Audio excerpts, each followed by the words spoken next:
The Thunder, they have big wins over Denver. They have big wins over the Timberwolves, most recently the Celtics. It feels like OKC is on the cusp of something, and then they have all these assets. So the questions are starting to come. Well, do you expect them to make a move? Oklahoma City is the best story in the NBA right now, and what they have done to develop this young group, they went into a rebuild and got out of it pretty fast. They are playing as well as anybody in the league right now. Offensive, defensive efficiency, only Boston, Philadelphia, Oklahoma City in the top 5. They don't have to do anything with this roster except let it grow, let it develop. They don't know how good they can be yet, but they believe in this young group. And I think the one thing Sam Presti's not going to do is just because he's got 15 first-round picks that I have to go use them. Chemistry is fragile, and growth with a young team is fragile.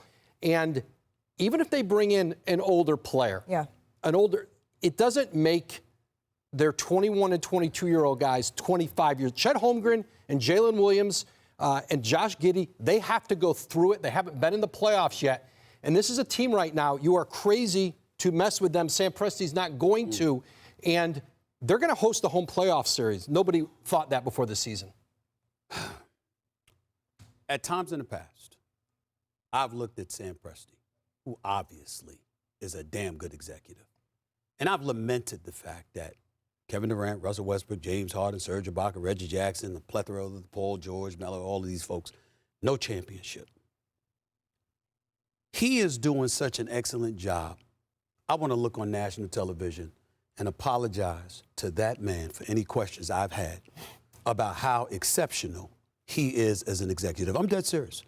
I don't apologize often. Yeah, but Sam Presti, on national television, I'm going to say this. I, Stephen A. Smith, owe this man an apology. I don't give a damn about the championships right now. I can't when I'm a Knicks fan. I can tell you this.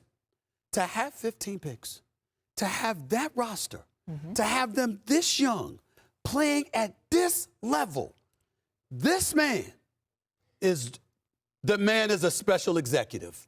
And you won't hear any questions about him from me again. Well, then you should treat me better. If that's how you feel about Presti. Yeah, 4 who we played. We beat Presti. We beat Presti. It wasn't me, but the team.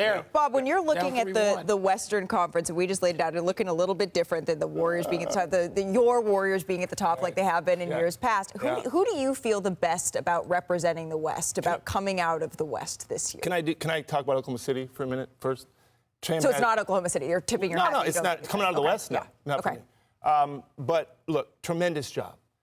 But I will say this, and he's done it twice. He built up a great team, Sam did, that didn't quite get there. And now he's doing it again, which is really hard to do, right? And it's on the cusp. I caution these things. We talked about in the break. Memphis a few years ago was this team. Understand that. With Ja, with Jaren Jackson, with Desmond Bane, second in the West, young team. And you see how fast things can change. So Sam doesn't have to do anything, I agree. But eventually he might, right? Because you're not – is Oklahoma City win the championship this year? Probably not, okay? I don't think that's news to anybody. But if they don't win it this year and they don't win it next year, then the pressure starts coming to do something for the players, not just for the GM, for the players. So, Malika, I'm going to answer the question. Let's see the star. Can I say who's coming out of the West? Yeah. Denver Nuggets. Thank you for that. No, how about that? Yeah. By the way, Oklahoma City, just to go back for a second, they got what could be the MVP and the Rookie of the Year. Yes. How often does that happen when it's not the same person? And like Wes the three MVPs that have been on the roster. Two different guys. To have that, it speaks to roster superiority. Yeah. Right. And the one guy nobody talks about, Mark Dagnall, their coach. He's a Coach of the Year candidate. He, without question. Without question. Comes up through their G League, becomes a head coach of the team. This is a great organization right now. And I'll tell you what, Sam, he climbed Mount Everest, but he saw the summit 5 feet. He's seen it. He's been to the finals. He wants to climb that mountain. Right, and that's why he said we need to That's why he might be aggressive. I want to try to boast at what I look like. Think I'm gonna try to wear, I pull up long range. Jimmy with the heat, I'm on fire. It's NBA, I'm here,